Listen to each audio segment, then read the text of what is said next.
Vincent Hugeux, bonjour.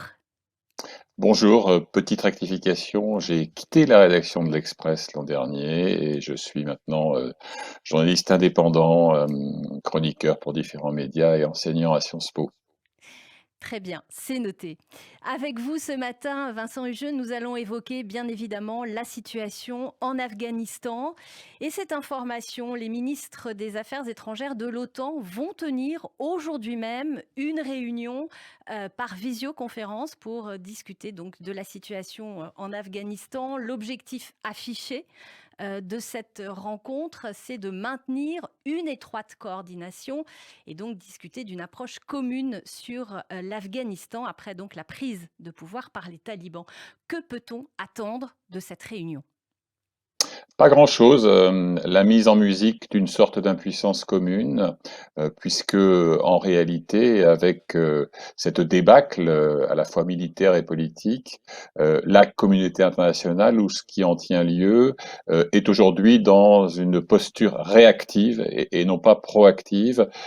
Très peu de moyens d'influence, un levier essentiel qui est financier car ce régime de facto taliban est étroitement dépendant, comme l'était d'ailleurs le pouvoir antérieur, de l'aide internationale. Un chiffre, 43% du budget de l'Afghanistan dépend de l'aide extérieure et par ailleurs, la quasi-totalité des réserves en devises de Kaboul se trouve hors du territoire afghan et, pour la petite histoire, pour l'essentiel aux États-Unis. Donc l'effort qui va être entrepris, c'est effectivement d'harmoniser les postures des puissances occidentales pour faire en sorte que les relations d'ores et déjà engagées, quoi qu'on en dise, avec le pouvoir taliban, ne partent pas dans tous les sens. On perçoit déjà, par exemple, sur l'enjeu crucial du traitement des réfugiés, des divergences notables, ne serait-ce que par exemple entre le Canada et plusieurs puissances européennes. En Europe, on sent bien que la posture affichée par Angela Merkel en Allemagne, Emmanuel Macron en France, avec des nuances d'ailleurs entre l'un et l'autre, Mhm. eh bien n'est pas nécessairement partagée par d'autres. Donc honnêtement, on en revient à cette formule chère à Cocteau, puisque ces choses nous échappent, feignons d'en être les organisateurs. Alors les talibans visent tout de même une reconnaissance internationale. C'est un fait nouveau. Que peut-on attendre justement de cette volonté des talibans? Est-ce que justement l'Europe, les États-Unis peuvent pas jouer sur cette demande, ce besoin de reconnaissance internationale affiché par les talibans, ce qui n'était pas, je crois, le cas il y a 20 ans en arrière? Il y a 20 ans, il se trouve que j'avais effectivement couvert pour l'Express Mm. cette première épopée talibane vers Kaboul. Seuls 3 pays avaient reconnu le régime, animé notamment par le fameux Mollah Omar, en l'occurrence le Pakistan, le voisin et mentor des talibans, les Émirats arabes unis et l'Arabie saoudite. À ce stade, à l'instant où nous parlons, il n'y a pas eu une seule reconnaissance formelle, mais on sent d'ores et déjà très bien que plusieurs pays se sont alignés en quelque sorte sur les principes de réel politique. Hein, on y reviendra Mhm. peut-être. C'est bien sûr le cas de Pakistan, hein, incontournable, mais aussi de la Chine, de la Russie Mm. et à un moindre degré de la Turquie et de l'Iran. Et de l'Iran. Mm. Les talibans ont besoin d'une forme de reconnaissance, ne serait-ce que par rapport aux enjeux économiques que je soulignais à l'instant. N'oublions pas que le pays est lui-même quasiment anéanti en termes socio-économiques par la sécheresse, qu'il n'y a plus un sou dans les caisses et que, quoi qu'on en pense, les talibans, pour reprendre l'expression employée par un de leurs animateurs, une de leurs figures de proue, hein, qui s'appelle Haqqani, bien, il faut passer d'une logique de guerre à une logique de gestion civile d'un État. Donc voilà un peu ce qui se joue. Alors en même temps, on a tous bien sûr mesuré le hiatus qu'il y avait entre la posture rassérénante, modérée, mesurée, tant à l'intérieur qu'à l'extérieur, affichée depuis la conquête sans combat de Kaboul, et ce que reste la réalité dans l'esprit, je dirais, du taliban moyen, qui peut être je dirais, avide de vengeance pour l'un ou pas en phase avec le discours officiel pour d'autres. Alors finalement, est-il si déraisonnable de ne pas reconnaître le pouvoir taliban comme en a décidé de le faire le Canada? Rappelons que Justin Trudeau a assuré mardi dernier que le Canada n'avait pas l'intention de reconnaître un gouvernement afghan formé par les talibans. Tout dépend quelle est la doctrine nationale, hein. L'héritage du gaullisme en France fait que le pays n'a pas de relation avec les régimes, mais avec les États. C'est un peu le Mhm, mantra mhm. qui est invoqué continuellement. Pour le moment, aucun pays occidental n'a affiché l'intention de reconnaître ce pouvoir. Mais cela, très franchement, c'est de la casuistique diplomatique. Le principe de realpolitik, là encore, prévaudra. Je prends un exemple très concret. Pour établir des corridors relativement sécurisés entre telle ou telle ambassade occidentale et l'aéroport Mhm. dans le cadre du schéma de rapatriement des expatriés et de certains Afghans, il a fallu discuter avec les talibans. Et donc, comme me le disait un diplomate hier, discuter n'est pas reconnaître. Et donc, ce qui risque d'advenir dans les mois et les années qui viennent, c'est que il n'y aura pas, par exemple, de rétablissement de relations diplomatiques pleines et entières avec l'ouverture d'ambassades, s'agissant de la France, du Canada ou d'autres, mais qu'il y aura des canaux de discussion parce que les enjeux géopolitiques régionaux imposent de ne pas zapper la donnée afghane dans le great game, pour reprendre l'expression popularisée par Rudyard Kipling, régional. Alors quelle diplomatie possible avec les talibans? Sur quel sujet des échanges pourraient avoir lieu selon vous? Et Alors, pour l'essentiel, je dirais que les enjeux sont dans le premier cercle régional, par rapport notamment à l'hypothèse, qui n'est pas absurde, de nouveaux afflux de réfugiés. Quand vous regardez la bienveillance affichée par Moscou, par Pékin, vis-à-vis du régime de fait, il y a certes la volonté de bien marquer la débâcle américaine, hein, et en tirer le meilleur profit en termes de propagande. Il y a des enjeux économiques, singulièrement pour la Chine, dont on connaît le cynisme ou le pragmatisme, c'est selon. Mais n'oublions jamais que même pour ces pays, les considérations sécuritaires sont cruciales. Les Russes veulent absolument sécuriser leurs frontières caucasiennes. Hein, n'oublions pas qu'une ancienne république soviétique comme le Tadjikistan partage 1300 kilomètres de frontières avec l'Afghanistan. l'Afghanistan. Donc la crainte à la fois d'afflux de réfugiés et aussi d'une contagion de nature, je dirais, islamo-terroriste dans des zones qui ont déjà été vulnérables à ce péril. Et puis pour la Chine, c'est la même chose.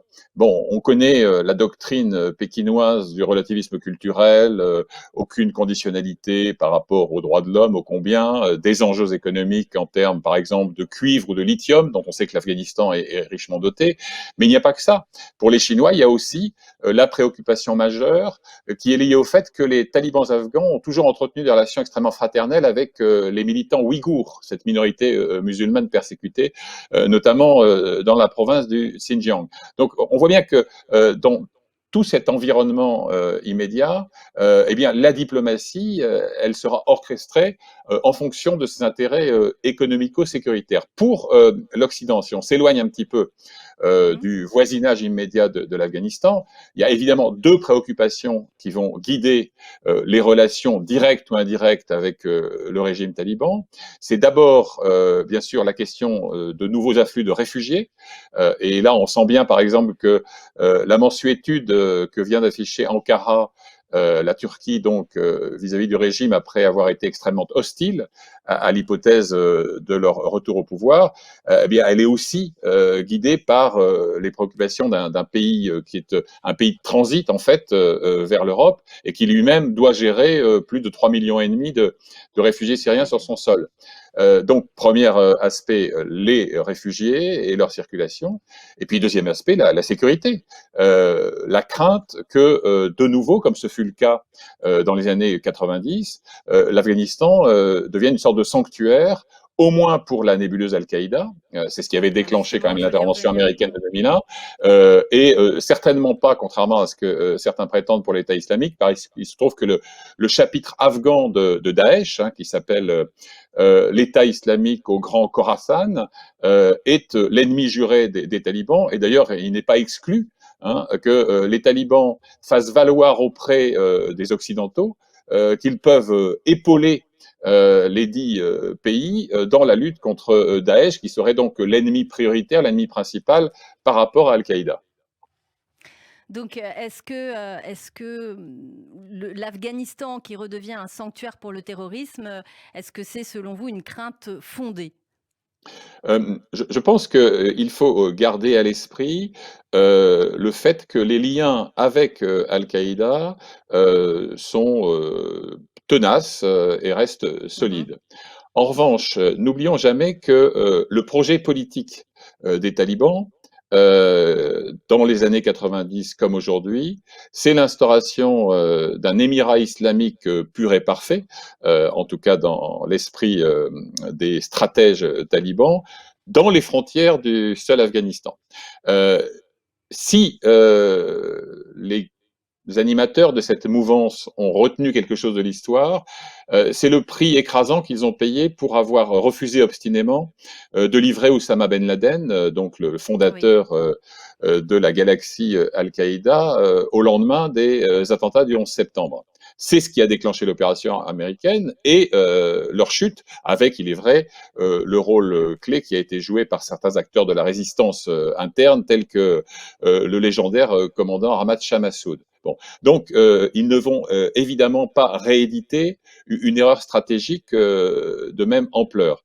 Donc, il est très probable qu'ils mettront en valeur le combat qu'ils mènent contre la version afghane de l'État islamique et qu'ils mettront un peu sous l'éteignoir leur sympathie active pour la nébuleuse Al-Qaïda. C'est grosso modo le schéma qui se prépare, en sachant encore une fois que, quelle que soit leur permanence en termes d'idéologie et de doctrine, les actuels dirigeants de la nébuleuse talibane savent très bien qu'il leur en coûterait beaucoup si ils manifestaient une empathie beaucoup trop active pour Al-Qaïda. Et que penser de la volonté de résistance du fils du commandant Massoud? Alors, on fait grand cas en Occident Dont on parle de beaucoup, ces appels, effectivement. qui sont d'ailleurs sincères. Il se trouve que je connaissais assez bien le père, donc Ahmad Shah Massoud, que j'ai eu l'occasion de côtoyer à diverses reprises dans les années 90, à la faveur de mes reportages. Et je vois bien, pour avoir collaboré à un documentaire qui sera diffusé le 9 septembre, c'est-à-dire le 20e anniversaire jour pour jour de l'assassinat de Massoud par deux faux journalistes qui étaient en réalité des terroristes, et cela 48 heures avant la Le 11 tragédie du 11 septembre. septembre, ne l'oublions jamais. Donc, je sais très bien que Ahmad Massoud, et depuis un certain temps d'ailleurs, veut endosser un rôle politique et revendique l'héritage de son père. Mais soyons tout à fait réalistes. C'est vrai que la vallée du Panchir, le fief historique de Massoud et de son fils, n'a jamais été conquis. Ni par les talibans lors de leur première épopée, si j'ose dire, ni par les soviétiques au temps de la normalisation de l'Afghanistan. Mais il s'agit d'une enclave, il s'agit d'un réduit. Et en plus, les régions entre la vallée du Panchir et le Tadjikistan elles-mêmes sont sous contrôle taliban. Donc les appels de Ahmad Massoud sont sincères, sa volonté de résistance est indéniable. Il est d'ailleurs rejoint dans ce combat par quelques membres des forces spéciales, des soldats écœurés par le délitement des forces armées.